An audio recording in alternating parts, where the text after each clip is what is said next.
encantados hoy de estar aquí con todos ustedes. Hoy es un día especial, it's a very special day. Vamos a hablar de bilingüismo, con lo cual yo vengo de una tierra también bilingüe. Soy de Andalucía, de la Línea de la Concepción, que es una ciudad fronteriza con Reino Unido.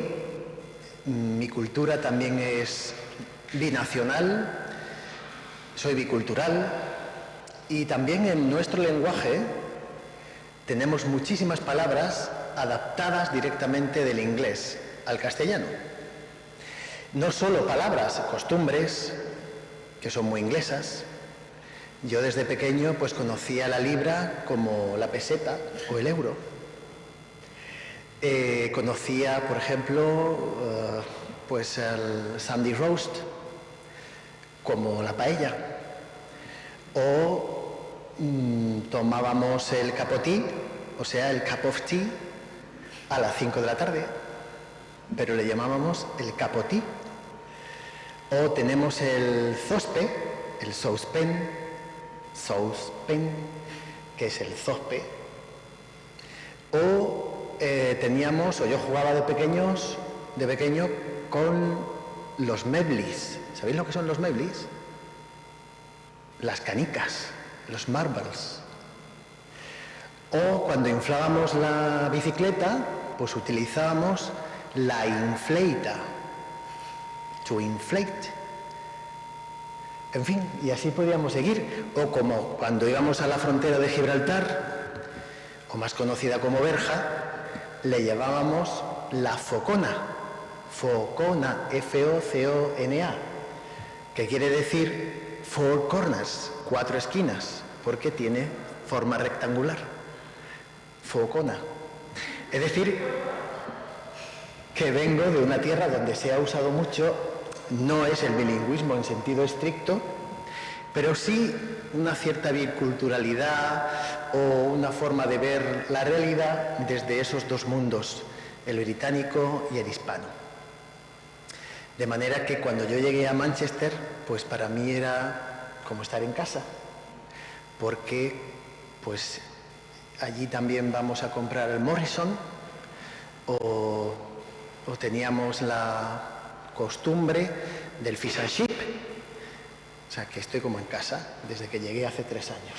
Y Julio va y me propone hablar sobre el bilingüismo. Pues lógicamente, pues yo le dije que encantadísimo, porque además él lo plantea como un mito, derribando el mito sobre el bilingüismo. Y de verdad que tengo muchas ganas de escucharte para saber cuál es ese mito y que vas a derribar. Me asustas un poco. Yo quiero hablarles un poquín de su currículum, de su brillante currículum, de Julio, que nació en Avilés, en Asturias, que cursó sus estudios universitarios de posgrado, tanto de inglés como de lingüística, en España, en el Reino Unido y en Estados Unidos, donde allí se formó también como sintáctico teórico y adquirió conocimientos lingüísticos trabajando en el marco del minimalismo, que es esa teoría de que estamos ya predispuestos genéticamente para el lenguaje. Esto me lo tuvo que explicar él también. Y después además se convirtió en profesor asistente de lingüística española en la Universidad de Villanova, en Filadelfia, Pensilvania. Y en 2015 fue nombrado profesor permanente de lingüística española y sintaxis en la División de Lingüística y Lengua Inglesa de la Universidad de Manchester, y fue confirmado en su cargo en mayo de 2017. Sus intereses actuales incluyen las lenguas y la lingüística inglesa, la microvariación dialectal en sintaxis, el bilingüismo y la adquisición del primer y segundo idioma, incluyendo la aplicación de la investigación lingüística teórica al aula de idiomas. Bueno, él, desde luego, es un gran profesional, por eso hoy está aquí con nosotros. Es un lujo tenerlo y un verdadero honor. Y Julio, yo te agradezco que hayas admitido nuestra invitación, aceptado nuestra invitación y que estés hoy aquí. Yo les invito también a que pongan en práctica su conocimiento sobre el bilingüismo visitando la ciudad hermana que tenemos al otro lado de la verja, que es Gibraltar, donde yo siempre digo que los gibraltareños nunca se enfadan en inglés, siempre se enfadan en español. Debe ser que el español te desahoga más y siempre que se enfadan lo hacen en español. Y esto es muy bonito verlo, ¿no? Y ver cómo en una misma frase empiezan en el español y terminan en el inglés o al contrario. Y esto es la alternancia de código o el code switching, que no es como lo que yo les he dicho al principio, pero algo parecido. Y es una experiencia muy positiva. Tuve el honor de estar 5 años dirigiendo el Instituto Cervantes de Gibraltar y la verdad es que aprendí mucho de aquella ciudad y también del bilingüismo. De manera que, Julio, gracias por esta maravillosa conferencia que seguro que nos vas a dar. Y gracias a ustedes por estar aquí. Cuando quieras. Muchas gracias. Buenas tardes, gracias a todos por estar aquí, gracias a Francisco por dar la mitad de la charla en mi lugar, porque me ha ahorrado mucho trabajo preparándoos, os voy a tutear si no os importa para la charla de hoy. Muchísimas gracias a Francisco por invitarme, a todo su equipo por organizar todo esto de forma tan profesional y eficiente. Gracias a todos por estar aquí, especialmente a mis alumnos de doctorado, mis alumnos de grado y también amigos y personas interesadas. Muchísimas gracias. Espero que tengamos una discusión interesante. Desde luego el tema lo permite porque es desde luego fascinante. ¿Vale? El plan de hoy es derribar mitos, como bien decía Francisco, por eso el título de Debunking or Dispelling Myths Around Bilingualism, derribando mitos, porque es verdad que es un tema que ha provocado mucha mística, hay muchísima creencia, muchas veces desafortunada sobre cómo funciona el bilingüismo, sobre todo en el caso de los niños que crecen escuchando y por tanto adquiriendo 2 lenguas, ¿no? Hay muchos prejuicios que muchas veces nos pasan factura, porque como padres a veces por desconocimiento pues decidimos que mi niño no debe hablar español porque si no se va a dañar su inglés, ¿no? Por desgracia en Estados Unidos, donde como bien dijo Francisco pasé 1/3 de mi vida, la gente tiene todavía esa idea, ¿no? No le voy a hablar al niño búlgaro porque no va a adquirir bien el inglés o su inglés va a terminar siendo defectuoso como resultado de esta mezcla de lenguas, ¿no? Nada más lejos de la realidad. Una de las cosas que anticipo ya es que quizás esté lo que dicen en inglés preaching to the choir, porque probablemente ya tenga una audiencia convencida. Pero una de las ideas que podemos sacar de aquí, una de las utilidades es principalmente aprender 3 o 4 cosas que nos permitan erradicar, derribar esos mitos cuando hablemos con otras personas, ¿no? Entonces, de alguna manera, os voy a pasar el testigo para que después hagáis apología, alarde de vuestro conocimiento bilingüe y sobre todo de cómo funciona el bilingüismo y que no hay que temerlo, ni que no es nada malo. ¿Sí? Bueno, pues vamos a hablar de la riqueza lingüística muy brevemente, vamos a hablar de la idea del bilingüismo, vamos a hablar de la mente bilingüe, que es una de las cuestiones más morbosas, si se quieren, más fascinantes del tema. Vamos a hablar de las distintas manifestaciones que, como dije, ya presentó Francisco parcialmente, y vamos a centrarnos, por supuesto, en este fenómeno del Spanglish o Spanglish, que es esta forma híbrida que surge como resultado de un contacto durante bastante tiempo entre el inglés y el español, ¿vale? Entonces vamos a ver que vamos a estar hablando de esta idea de la intersección, ¿no? Nos estamos moviendo, como dirían en inglés, at the crossroads, ¿vale? En un lugar de encrucijada entre 2 lenguas y, como veremos en un segundo, entre 2 culturas, ¿vale? Veremos las consecuencias que eso tiene. Nuestro foco va a ser el llamado code switching, el cambio de código, la alternancia de códigos, pero veremos también otras manifestaciones y finalmente veremos también que el contacto lingüístico también se manifiesta en la literatura y en la música, ¿vale? Como formas artísticas híbridas como resultado de ese bilingüismo y por ende biculturalismo. ¿Sí? Bien. Pregunta para la audiencia. ¿Cuántas lenguas hay en el mundo? Les doy 4 pistas. Sí, La idea es que aproximadamente hay 6.900. Esta no es una pregunta fácil de responder por muchas razones. Lo digo muy brevemente, en interés del tiempo. Una es a qué llamamos lengua, ¿no? Siempre tenemos esa dicotomía entre lengua y dialecto, pero la diferencia entre una lengua y un dialecto es una cuestión meramente sociopolítica. No hay nada en un dialecto que lo haga inferior a una lengua y viceversa. Es decir, que el español sea una lengua no es distinto a que sea un dialecto. De hecho, si miramos históricamente, es un dialecto histórico, o más técnicamente diacrónico, del latín. Empezó como un dialecto, latín vulgar, y terminó siendo lengua porque tiene un estatus reconocido oficialmente, ¿sí? Entonces, al final, si mirásemos todos los dialectos que hay de todas las lenguas del mundo, como bien dijo Carmen, hablaríamos de muchas más.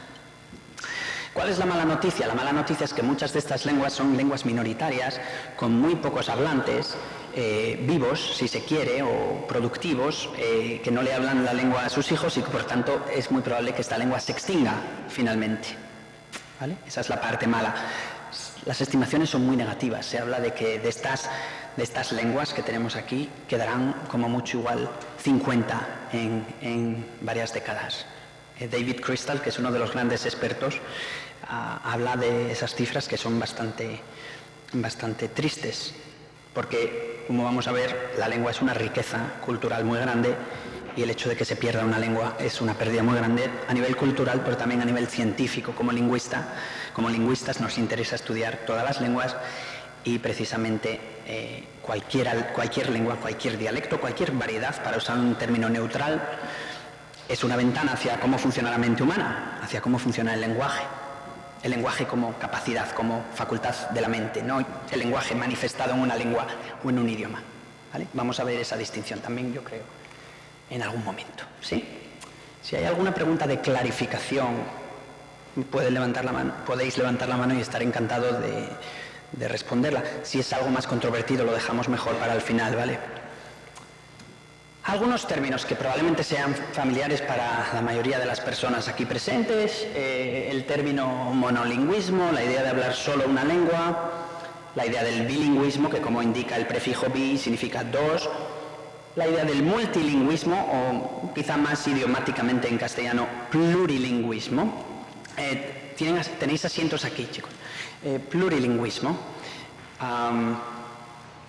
sería la idea de hablar más de dos lenguas, ¿sí? Hay una implicación de que cuando dices plurilingüe es que habla más de dos, si no utilizarías el término bilingüe, ¿vale? ¿Claros esos términos? Sí, ¿no? Son facilitos, son términos que, por ejemplo, en el mundo hispanohablante utilizamos con muchísima frecuencia, ¿vale? No son términos que nos confundan. Pero sí hay unos hechos importantes aquí que tenemos que tener en cuenta, y uno de ellos es el hecho de que, como afirma Potowski 2015, 2/3, ¿vale? 66,6% de la población mundial habla dos o más lenguas. Es decir, la idea de hablar solo una lengua es la excepción más que la norma. Tendemos a pensar, siempre desde el prisma anglosajón de Estados Unidos o del Reino Unido, que la mayoría de comunidades tienen una lengua. Pues no es así. 2/3 de la población mundial es bilingüe, multilingüe. ¿Qué es el bilingüismo? Sí, decíamos que el prefijo bi significa dos, hasta ahí claro. La definición no es obvia. Si le preguntas a un lingüista, te dirá que el bilingüismo es el uso de dos lenguas. Pero la definición exacta va a cambiar dependiendo del lugar del mundo donde preguntes. De tal manera que si tú vas a Estados Unidos, cualquier persona que hable dos lenguas es bilingüe. Pudo haberlo aprendido de mayor, pero sigue siendo considerado bilingüe porque tiene un uso funcional de dos lenguas. En Europa, sin embargo, como afirma Silvina Montrull en su libro El bilingüismo en el mundo hispanohablante de 2013, en Europa los estándares para considerar a alguien bilingüe son mucho más altos y generalmente tendemos a pensar que bilingüe es aquel que aprendió dos lenguas desde la infancia. ¿Sí? Entonces, nuevamente, todo depende de cómo definamos los términos. Va a haber desde luego varios tipos de bilingües, el bilingüe temprano o simultáneo, que es el niño que está expuesto a dos o más lenguas desde la infancia. Hablamos también del bilingüismo equilibrado, cuando el nivel de competencia en ambas lenguas es el mismo, es análogo. Hablamos de bilingüismo tardío o secuencial, cuando se adquiere la lengua 1 y posteriormente se aprende la lengua 2, cuyas bases son la lengua 1. El patrón de la lengua 1, por eso hablamos del bilingüismo secuencial o tardío, porque se adquiere después de, generalmente, la pubertad. ¿Alguien sabe por qué se toma la pubertad como, digamos, como el hito, el cambio clave? ¿Alguna idea de por qué? ¿Sí? El cerebro no tiene la misma plasticidad ni resiliencia una vez que pasamos la pubertad. ¿Vale? Y entonces ya no está tan preparado para adquirir lenguas y por eso las clasificaciones, las taxonomías lingüísticas tienden a tener en cuenta ese momento, ¿no? Cuando el cerebro, digamos, que madura y ya no es tan plástico, ya no tiene esa resiliencia, esa capacidad de adaptación, si se quiere, y por tanto ya no tiene esa facilidad para adquirir las lenguas como las tiene un niño en la infancia, ¿no? Y por eso hablamos de tardío. Por supuesto, el bilingüismo tardío es lo que llamamos second language acquisition o foreign language acquisition, la adquisición de segundas o lenguas extranjeras, ¿no? Que sería, por ejemplo, la labor que desempeñamos aquí en el Instituto Cervantes. Hay muchos factores a la hora de definir un bilingüe. Tiene que ver con la edad, como acabamos de decir, tiene que ver también con el contexto. No es lo mismo criarse bilingüe en Manchester que en la línea o en Gibraltar, por ejemplo. Y, por supuesto, va a entrar también a jugar un papel importante el nivel, la alfabetización en la lengua meta, etc. ¿Vale? La idea del bilingüe equilibrado, que siempre nos lo pregunta la gente, ¿no? El bilingüe que tiene dos lenguas al mismo nivel, es una idealización. Potencialmente, en teorías, sí se puede ser totalmente bilingüe en dos lenguas, es decir, totalmente competente, proficiente, como se dice hoy en día, en dos lenguas, pero esto es raro. Es raro porque se suele dar una situación más bien de diglosia, es decir, se suele dar la situación en la que en casa hablas una lengua y en el trabajo hablas otra lengua, tus lecturas son en una lengua, tus emociones son en otra lengua, etc. Ese paralelismo perfecto con esas analogías tan perfectas, realmente es muy difícil que se dé. Nunca vas a tener un niño expuesto a los mismos textos en inglés y en español, las mismas horas, etcétera, etcétera. Entonces ese equilibrio es un poco una idealización. Es una idealización y también el bilingüismo cambia en distintas etapas de la vida. Hay gente que se cría bilingüe y en su infancia está usando las dos lenguas, va a un colegio bilingüe donde hay una inmersión total y está usando las dos lenguas. Después tiene una pareja en una de las lenguas y ya inmediatamente esa lengua se hace más dominante. 2 años después se divorcia, consigue un trabajo en la otra lengua y esa lengua pasa a ser la dominante. Es decir, hay distintas etapas, distintas fases durante la vida, de manera que, digamos, que pueden ser efímeras, que tu conducta bilingüe cambia dependiendo del momento de la vida, ¿vale? No es algo fijado que no varía.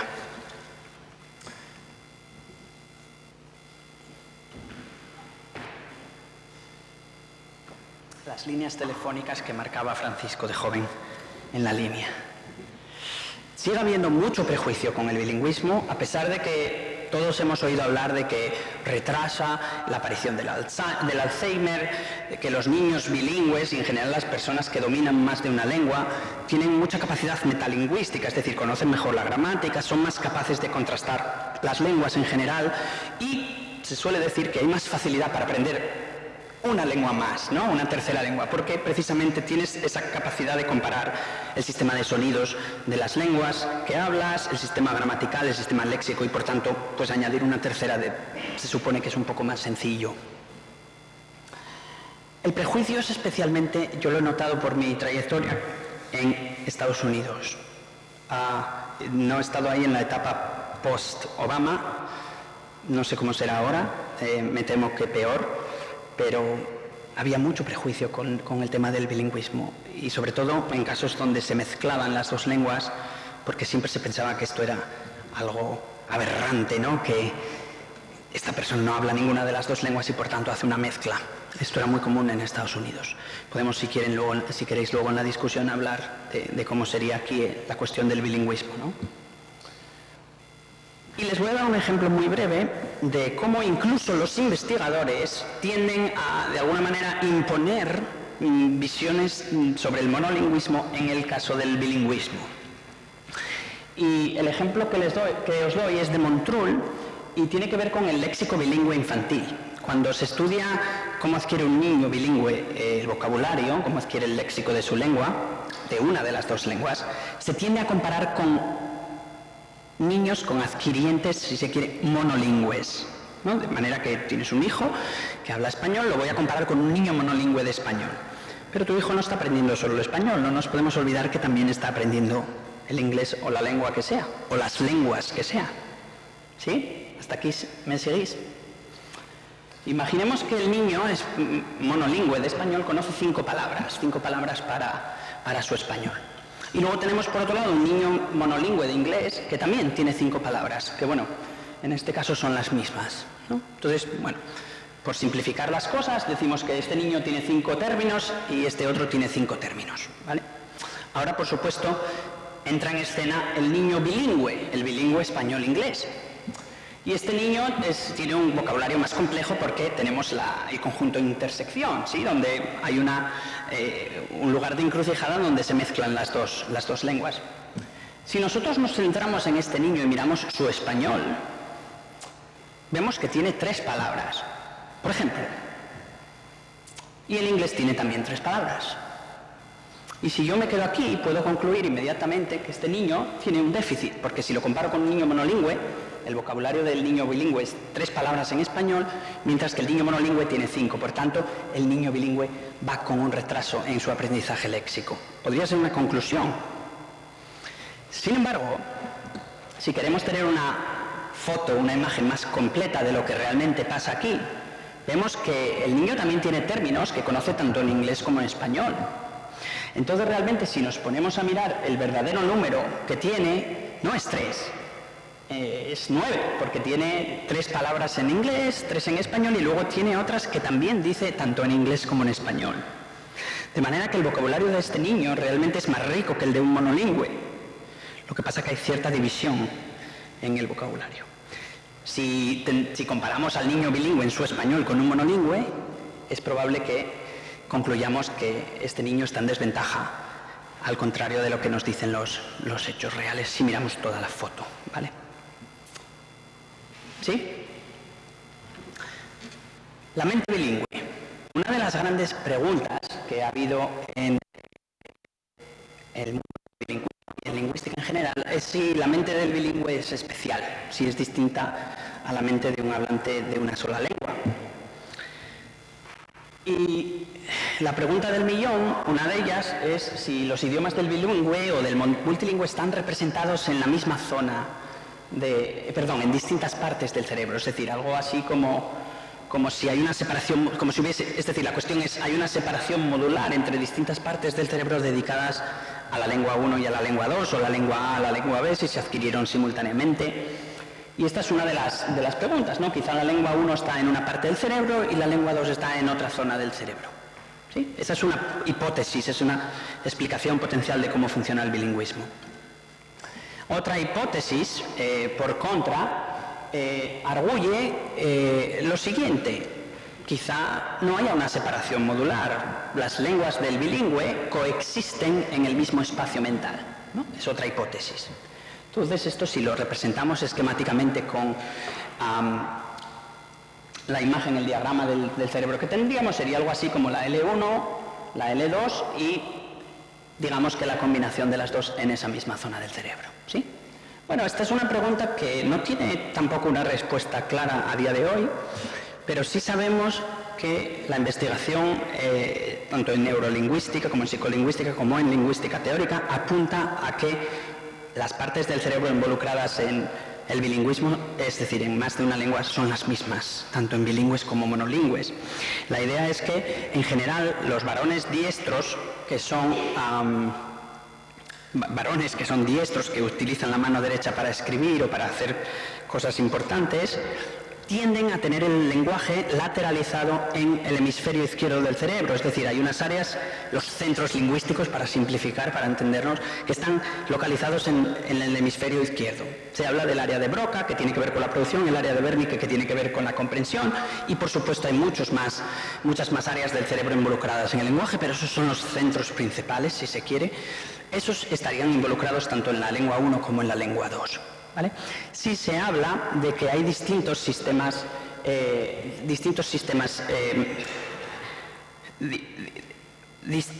distintas relaciones entre neuronas cuando hablamos de una L2, dependiendo de cuándo se adquirió, etc.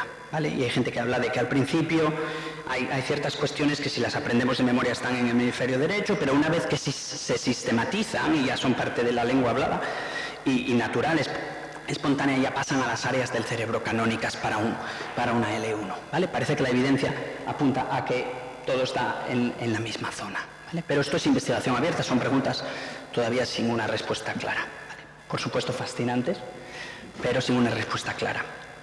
Groschen arguye contra la idea de que un bilingüe es la suma de dos monolingües en la misma persona.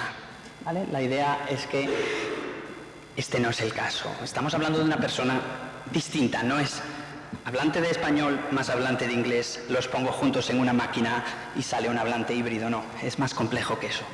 Ser bilingüe no es la suma de dos monolingües en la misma persona, es más complejo precisamente porque se establece una relación de contacto entre ambas lenguas. Y eso vamos a ver que eso es para siempre y que es algo inevitable, es una consecuencia natural, es un efecto natural, un resultado natural de ser bilingüe, de la conducta bilingüe. ¿Okay? Cuando dos lenguas conviven, coexisten en el mismo espacio geográfico, por un periodo de tiempo, no un fin de semana en Londres, ¿vale? Algo un poco más alargado, más duradero, el contacto va a ocurrir. No puede evitarse, a no ser que haya una segregación total, en cuyo caso, pues si las personas del grupo A no hablan nunca ni escuchan a las del grupo B, obviamente el contacto no se va a dar. Pero en el momento que hay una comunidad y hay una convivencia, va a haber un contacto entre las dos lenguas. Y esto va a pasar en cualquier parte del mundo. Por supuesto, Gibraltar es un gran ejemplo, Estados Unidos es un gran ejemplo actual, y esto pasa en contextos como el asturiano, el español, el catalán, el español, etcétera, etcétera. ¿Vale? Siempre que dos lenguas entren en contacto.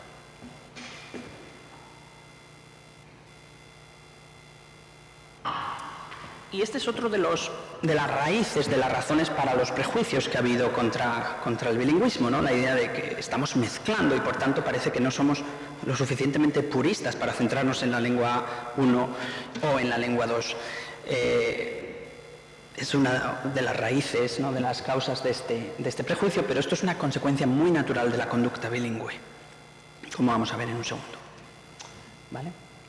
El nivel entre lenguas se da básicamente a todos los niveles lingüísticos, ¿no?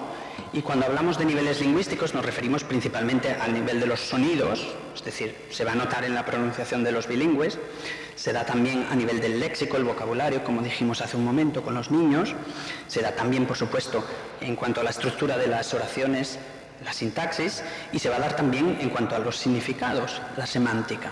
También en la pragmática, ¿no?, el significado del lenguaje en contextos reales, en situaciones comunicativas del mundo real. Entonces se da básicamente a todos los niveles lingüísticos, va a depender de la intensidad y duración del contacto. Como dije, un fin de semana en Londres no va a ser suficiente para que desarrollemos un Spanglish. Si venimos de Asturias para pasar 2 días en el Reino Unido. Y también va a depender, por supuesto, de factores sociales, ¿no?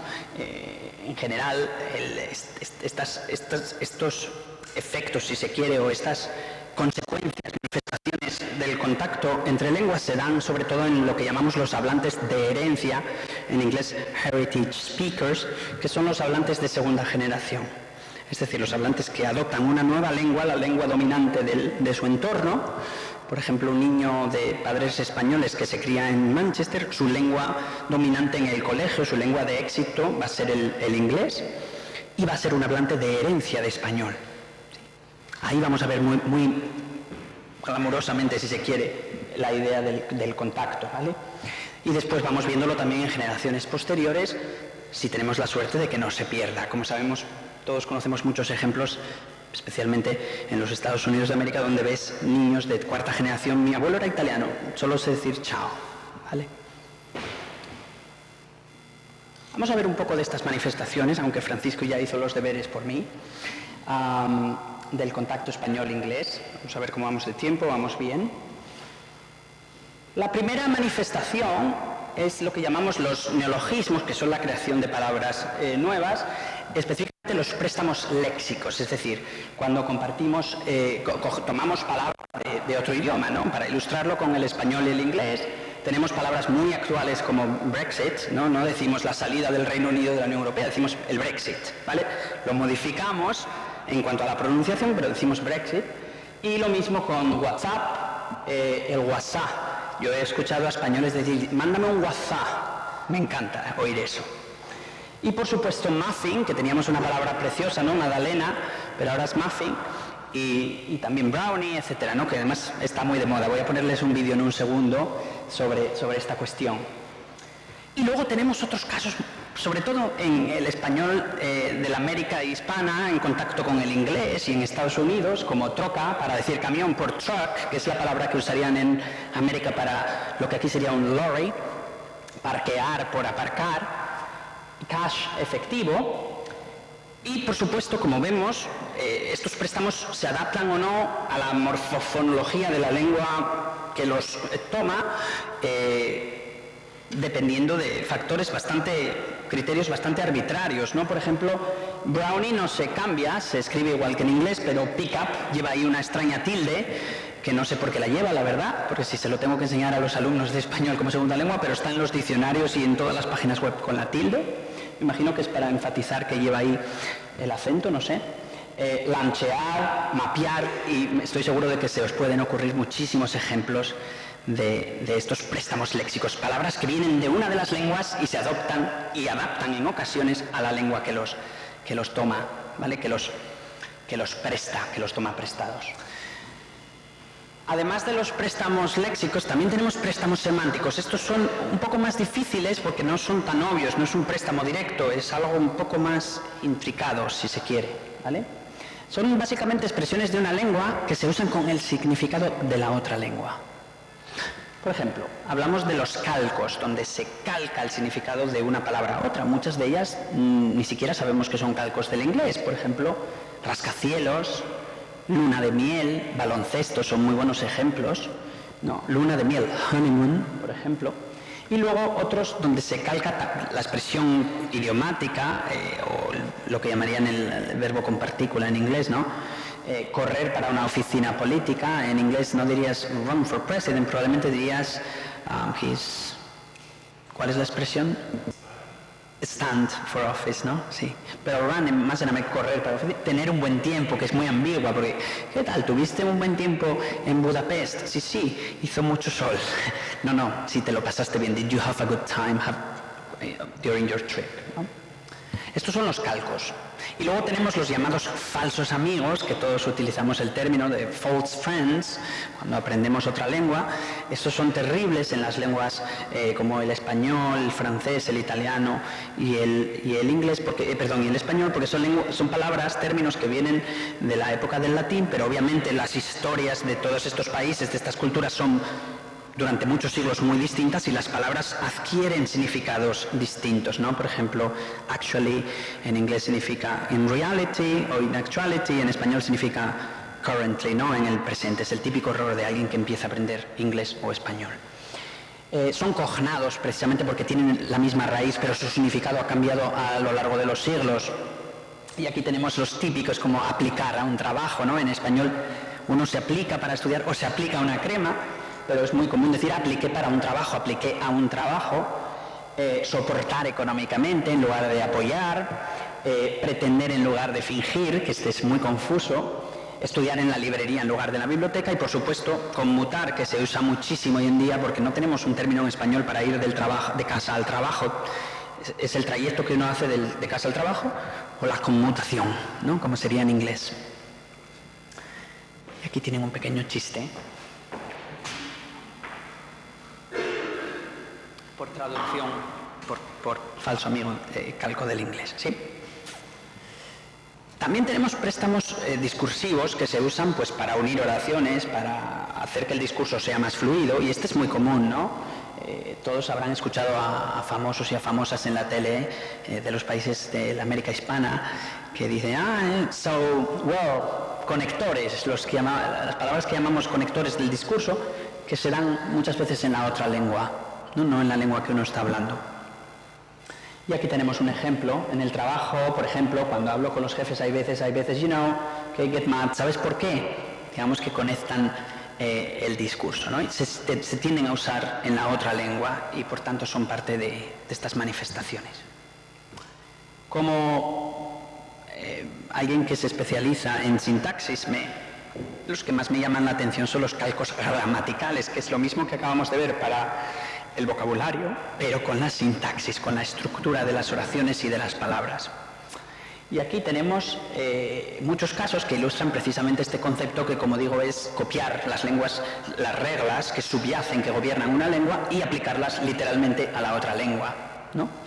Entonces, si miramos una oración como yo creo inventaron una historia again, dejando de lado el again, que está por supuesto en inglés, vemos que ahí hay un rasgo característico del inglés que es quitar la conjunción that o que en el español estándar actual no es una posibilidad. ¿Sí? También tenemos ejemplos como mañana yo no voy porque yo estoy enfermo. ¿Qué tenemos aquí? ¿Qué caso tenemos aquí? ¿Por qué suena un poco rara esa oración? Sí. Excelente. El español es una lengua que la contestación se repite en los sujetos pronominales, ¿sí? Efectivamente, el español es una lengua cuyo verbo es muy rico para darnos información sobre cuál es el sujeto y no hay necesidad, a no ser que haya un contraste, un énfasis de decir yo todo el tiempo, ¿no? En general lo omitiríamos porque significa exactamente lo mismo. El pelo tan pronto llegue a la casa o a casa, en Latinoamérica se tiende a decir la casa más que casa. ¿Qué pasa aquí? Los que son profesores de lengua lo entienden bien. Lo que llamamos la posesión inalienable, que se refiere a la nariz, al pelo, son cosas que no es muy fácil quitarse y dársela a otra persona, inalienable. En español se hacen con lo que llamamos un pronombre débil o un clítico, me, y luego el artículo definido. Me lavaré el pelo, ¿no? En inglés son siempre con posesivo. My hair. No dices I'm gonna wash the hair to him or to myself. Usas un posesivo. Pues esto es otra interferencia muy grande entre el inglés y el español, ¿no? Esto, que siempre lo oigo en Iberia, aerolínea Iberia, los pasajeros viajando en clase business, bla, bla, bla, en lugar de los pasajeros que están o que viajan en clase business, ¿no? Por el inglés, passengers traveling, bla, bla, bla. Y mi favorita, que es de una canción de Enrique Iglesias, espero que el sonido nos ayude, vamos a escuchar solo esta parte.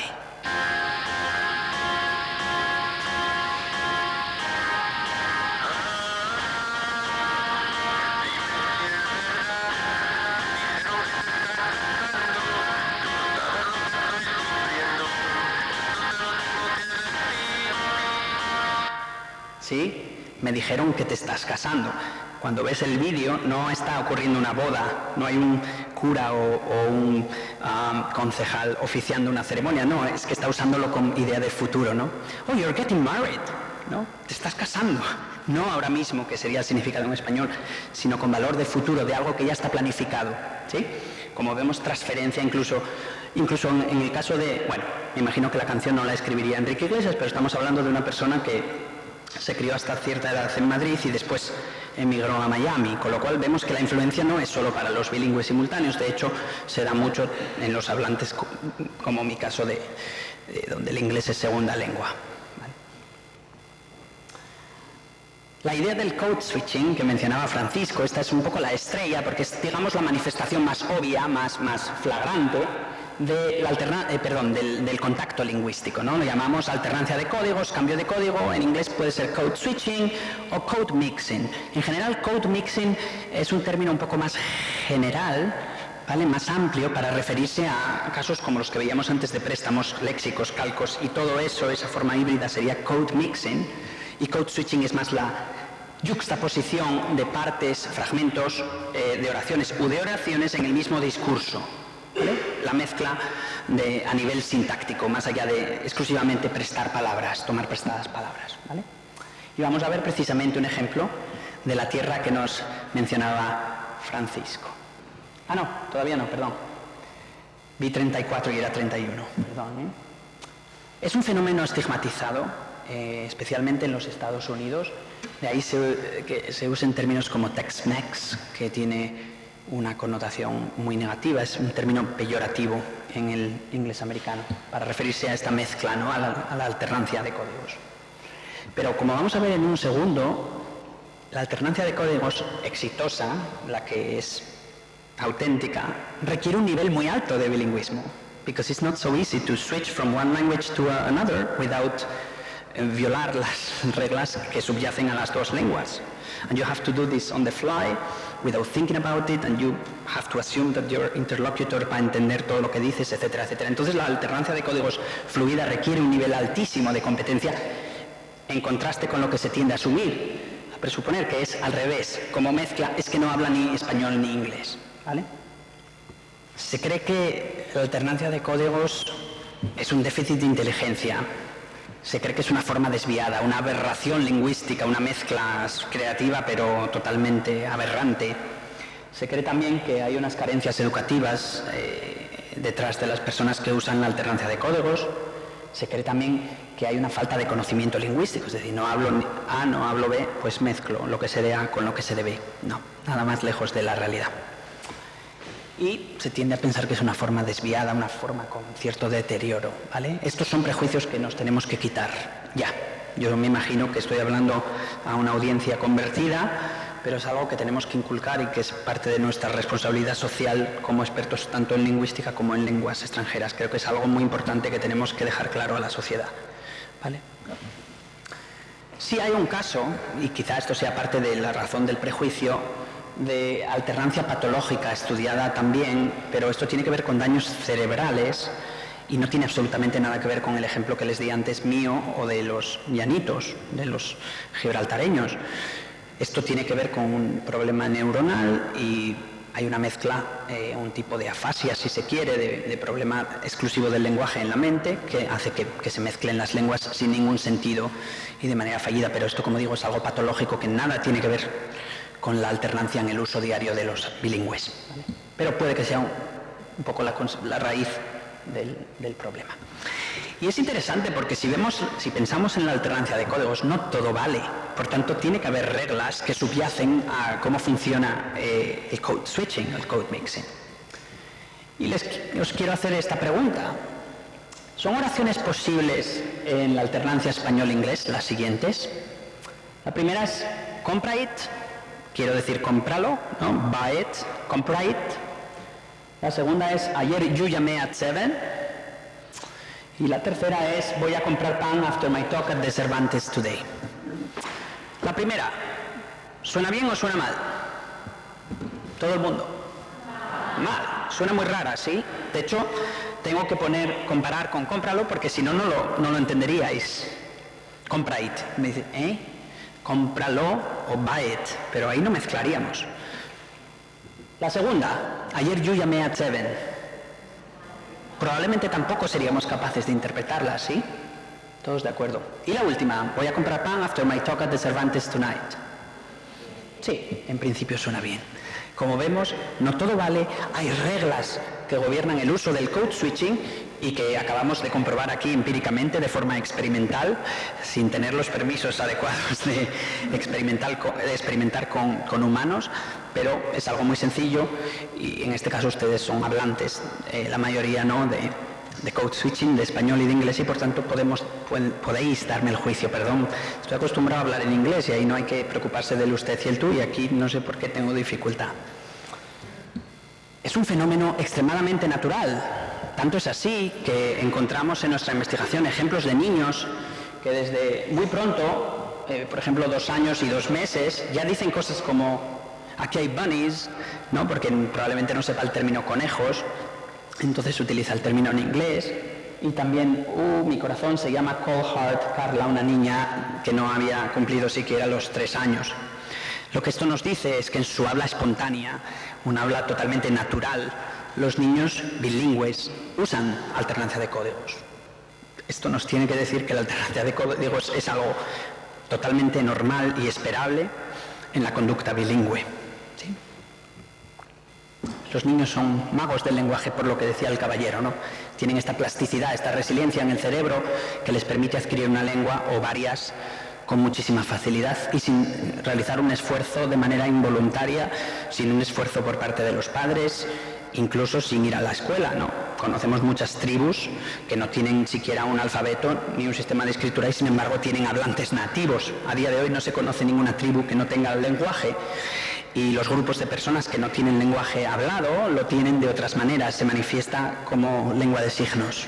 Es decir, el lenguaje siempre busca una manera de salir a la superficie en los seres humanos. Es lo fascinante, el milagro del lenguaje. A modo de anécdota, para que veáis que precisamente esta cuestión es totalmente natural y es algo esperable, es que en ciertas culturas no es un fenómeno estigmatizado. Como apunta Sankov en un trabajo ya bastante antiguo pero muy importante, hay zonas del mundo donde cuando hay más de una lengua es un signo de prestigio el mezclar entre ellas. Por ejemplo, como vemos en el caso de Nueva Guinea entre las 3 lenguas que allí tienen. En una charla pública es un signo de prestigio, es algo estándar y prestigioso hablar mezclando las lenguas. Por tanto, que el code switching sea algo malo es una cuestión de opinión, no es un hecho lingüístico en absoluto, ¿vale? Y depende, como vemos, del lugar del mundo, de la cultura a la que nos estemos refiriendo. Podemos relajarnos y hablar Spanglish porque si le preguntáis a un lingüista nunca os va a decir que hay nada malo con hablar Spanglish y de hecho es parte de nuestro biculturalismo, si se quiere.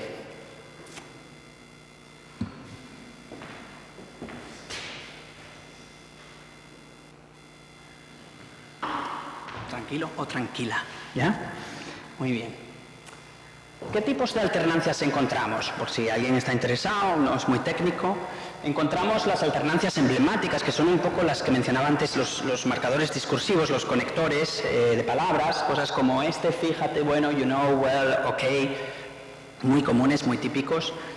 Tenemos las alternancias interoracionales, que como el nombre indica, tienen lugar en distintas oraciones. Es decir, tengo una oración como It's on the radio, a mí se me olvida la estación, una parte en inglés y otra en español. Este ejemplo es significativo y por eso lo traigo aquí a colación, porque no solo muestra alternancia de códigos interoracional, pero muestra otra cosa más. ¿Alguien la ve? Estación. En lugar de emisora. Para un español, o por lo menos en España, una estación es el lugar donde llega un tren, un autobús, un medio de transporte, ¿sí? No es un aeropuerto, pero para un tren o un autobús, sí. En inglés, radio station, ¿no?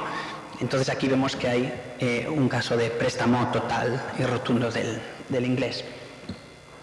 Y, bueno, también nos demuestra que no solo es alternancia de códigos, sino que también las otras manifestaciones se pueden dar en consonancia al unísono con la alternancia. No se excluyen mutuamente, no son incompatibles. Y la más compleja y la más interesante para los lingüistas es lo que llamamos las alternancias intraoracionales, que como bien indica el nombre, tienen que ver con dentro de la oración, ¿vale? Son cambios de partes de oraciones, cosas como why make calls, sentarse atrás para que everybody has to move down, para que se salga, ¿vale? Y estos, como vemos, son los que requieren un mayor nivel de competencia bilingüe, porque bueno, poner ok, well, cool es fácil, ¿no? Lo puede hacer cualquiera, como vimos en el vídeo de la Real Academia Española. Muy inteligente, por cierto, el vídeo, muy creativo, pero no es algo que sea fácil. Es decir, eso es fácil, pero la última oración es la más complicada de hacer, because you're switching within the same sentence, y eso nunca es fácil, porque tienes que, nuevamente, regirte por las reglas que gobiernan cada una de las lenguas. Y en el caso de Nueva Guinea estamos hablando de 3 lenguas que se mezclan, no 2, ¿vale? Toribio, Jacqueline Toribio, una profesora dominicana en Texas,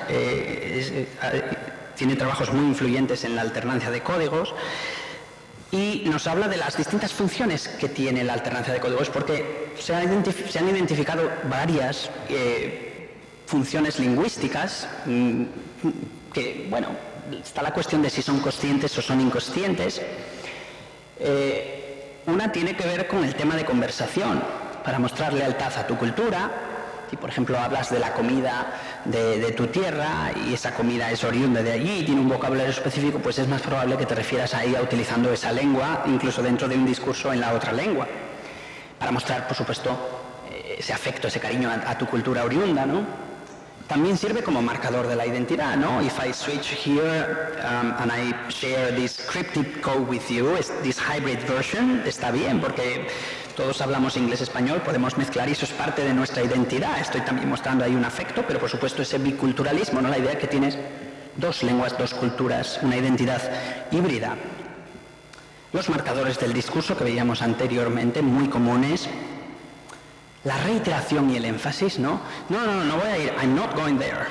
Muy típico, ¿no? Para enfatizar. En lugar de repetirlo otra vez en la misma lengua, pues es más creativo y queda menos cacofónico, si se quiere, o pleonástico, menos redundante si se usa la otra lengua, ¿no? Y es enfático. También, y esta me llama mucho la atención porque la he visto muchas veces, es la del estilo directo. Es decir, cuando yo, por ejemplo, estoy hablando de alguien y dijo, no, y de repente me dijo, well, I don't feel well. Estoy citando de alguna manera a esa persona con estilo directo. Y esto es muy interesante porque yo he visto ejemplos de personas que estaban hablando todo en español y que citan a su pareja que es española y hablan siempre en español, pero cuando la citan en inglés. Entonces parece que hay algo ahí que te da pie a la alternancia de códigos. Es como, bueno, como voy a introducir un discurso distinto, pues tiene mucho sentido que sea en otra lengua. Pero es una tendencia bastante común que yo voy observando ya varios años. ¿Qué pasa? Ya vais a fijaros a partir de ahora, cuando estéis con bilingües, si esto ocurre, ¿vale? Y por supuesto, una de las funciones, aunque no la más común, en oposición a lo que se tiende a pensar, es la de resolver un problema léxico, es decir, fill in the gaps o in the blanks, con la palabra que no tenemos, ¿no? Como lo de emisora, estación o bunnies, como hacía el niño. Esto también se da, pero no es la única opción, porque de hecho muchas veces, y lo sabemos con los estudiantes de español como segunda lengua, que en lugar de utilizar la alternancia de códigos, lo que hacen es calcos gramaticales directos, pero no hacen una alternancia al uso, ¿sí? Pero muchas veces sí es verdad que para llenar ese hueco se utiliza también la alternancia o, bueno, cualquiera de las otras manifestaciones que veíamos como los préstamos léxicos, los calcos, los falsos amigos, etc. ¿Vale? Y más, ¿vale? Que se pueden identificar y que seguramente habremos usado todos, pero no somos conscientes, ¿no? Como pasa con casi todo en el lenguaje. Hay restricciones sintácticas, esto se estudia mucho. Luis López, un profesor muy prestigioso en la Universidad de Illinois en Chicago, tiene un equipo que trabaja con el alemán, con el español, con el vasco, con el catalán y por supuesto con el español para determinar precisamente dónde están localizadas en el cerebro las lenguas del bilingüe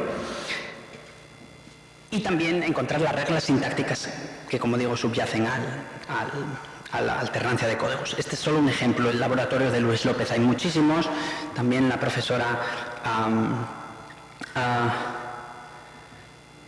me acabo de olvidar, en Harvard, que ahora está en Maryland, y hay muchos profesionales trabajando en esto. Es un tema muy, muy interesante y fascinante y popular en la lingüística, ¿vale?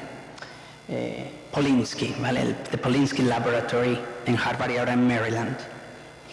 Poplack hizo uno de los trabajos pioneros y propuso dos restricciones que se han cuestionado, por supuesto, desde entonces. Hablamos ya de más de casi 40 años. Hablaba de la restricción del morfema libre, la idea de que no podemos cambiar de código dentro de la misma palabra. Es decir, palabras como itiando, compraít, o la que veíamos antes, compraít, son en principio agramaticales, que, bueno, una convención estándar en lingüística es ponerles un asterisco, como ven ahí, ¿vale? Es algo imposible, pero hay evidencia de que sí que se cambia dentro de la misma palabra. O sea que esta restricción se ha cuestionado. La otra restricción es el principio de la equivalencia estructural, la idea de que la alternancia de códigos tiende a darse cuando tenemos órdenes de palabras análogos, es decir, comparables. Por ejemplo, no fui a la fiesta porque estaba cansado, no fui a la fiesta because I was tired. Si vemos, el orden de las palabras en este caso es el mismo, hay una palabra más en inglés porque se requiere un sujeto explícito, pero la idea es que el orden es el mismo. Nuevamente, esta restricción, aunque muy popular y aunque se ha investigado mucho desde entonces, también se ha cuestionado por muchas razones. Por ejemplo, porque en zonas donde se habla árabe y francés también surge la alternancia de códigos, a pesar de que las estructuras visuales, es decir, el orden de palabras en francés y en árabe son muy distintos y, sin embargo, sí se da la alternancia de códigos. Entonces, de alguna manera se han cuestionado estas dos restricciones, pero digamos que son pioneras porque sentaron la base de los estudios de cómo ver, de cómo identificar, de cómo establecer qué reglas subyacen, gobiernan el uso de la alternancia de códigos. ¿Sí?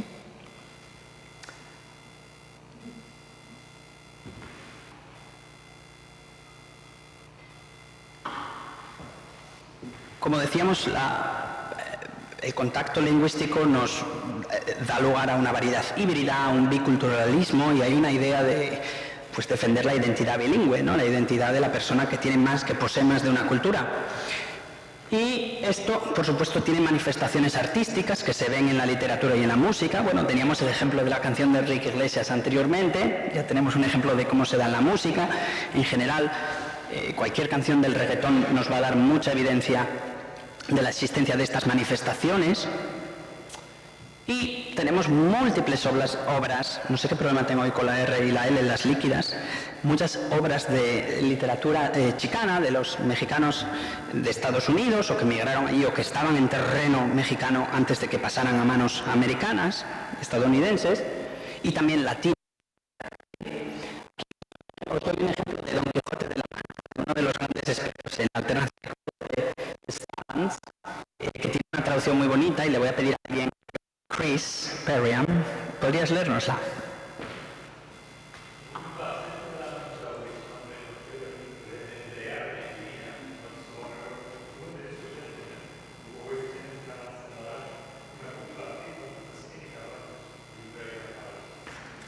Como ven, una traducción, por lo menos, de la introducción del Quijote en Spanglish.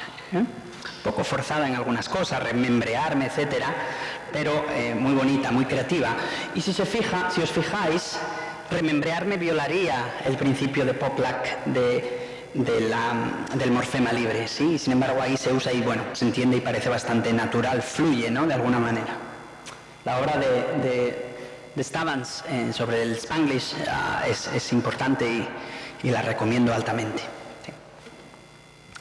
Y después tenemos un texto, gracias a una alumna de la Universidad de Manchester que, haciendo un experimento al principio del verano, me lo enseñó y dije, uy, esto es muy bonito para mi charla del bilingüismo, así que muchísimas gracias, te lo digo aquí públicamente. Es un texto muy bonito que me gustaría también que hiciéramos el esfuerzo de leerlo. Lo puedo leer yo, no me importa. Un poco complejo y sin micrófono es un poco difícil. You must realize you're limiting your audience by writing in both languages. To know a language is to know a culture. You neither respect one nor the other.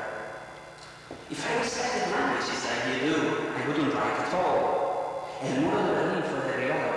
Why can't I do the same? Desde la torre de Babel, las lenguas han sido siempre una forma de negociarnos del resto de la humanidad. Poetry must find ways of breaking distance. I know that you see my audience. On the contrary, I'm going to have a bigger audience with the common markets in Europe and America. And besides, all languages are dialects that are meant to break new grounds.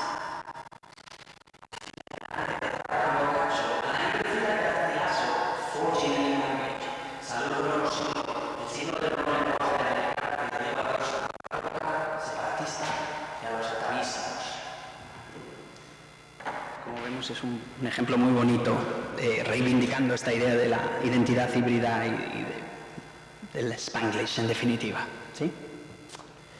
Muy bien, pues tenemos muchas lenguas en el mundo, afortunadamente, pero muchas se van a morir, van a extinguirse, por razones nunca lingüísticas, ¿vale? Si alguien os dice alguna vez, oh, el inglés es la lengua que se usa en el mundo, la lengua vehicular o la lengua franca porque es más fácil por su morfología. No, tiene que ver con el Imperio Británico hasta la Segunda Guerra Mundial y con el americano después de la Segunda Guerra Mundial. No hay nada en el inglés que lo haga más fácil que otra lengua para un niño, ¿no? Como vimos. Sabemos que el bilingüismo, el plurilingüismo son la norma más que la excepción, porque 66,6% de la población mundial habla más de una lengua. O sea que hablar una es más bien una excepción.